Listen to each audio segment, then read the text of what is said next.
S'il y a un lieu où les Nigérians aiment voir l'impact positif de la réduction du taux d'inflation, c'est bien ici, sur le marché de l'alimentation. Mais ce n'est pas le cas. Quand les acheteurs viennent dans nos magasins acheter des choses chez nous, ils n'arrêtent pas de se plaindre qu'ils ne sont pas payés au travail et pourquoi le prix des aliments continue d'augmenter. Donc au moins les prix devraient baisser, mais là les choses paraissent baisser. Or il faut faire davantage.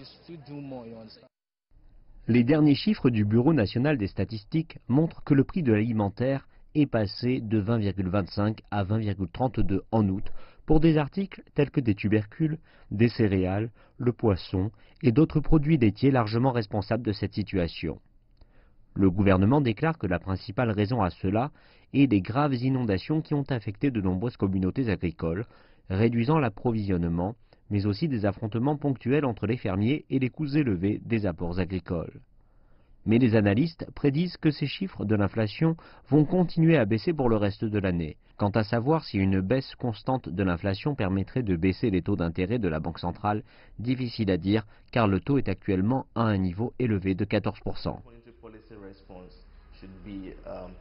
En général, quand vous commencez à voir le taux d'inflation baisser, la réponse politique monétaire appropriée est de tenter de réduire le taux d'intérêt, car les investisseurs et les foyers auront besoin de ce taux d'intérêt comme un coût opportun pour leurs économies et leurs investissements. Mais parce que nous avons de nombreux défis sur le front du taux d'intérêt et la Banque centrale va continuer à maintenir un rythme de constance, et ils vont également tenter d'attirer des investisseurs étrangers pour amener du capital au sein de l'économie et résoudre un peu de l'effet d'étranglement.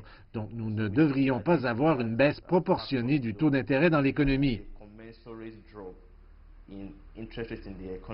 Désormais, les choses paraissent aller dans le bon sens pour le Nigeria. Le prix du pétrole tourne autour de l'indice des 60 $, ce qui est une bonne nouvelle pour l'économie. Les réserves en devises étrangères du pays se montent désormais à 33 milliards de dollars. Il y a une relative stabilité sur ce marché de devises étrangères.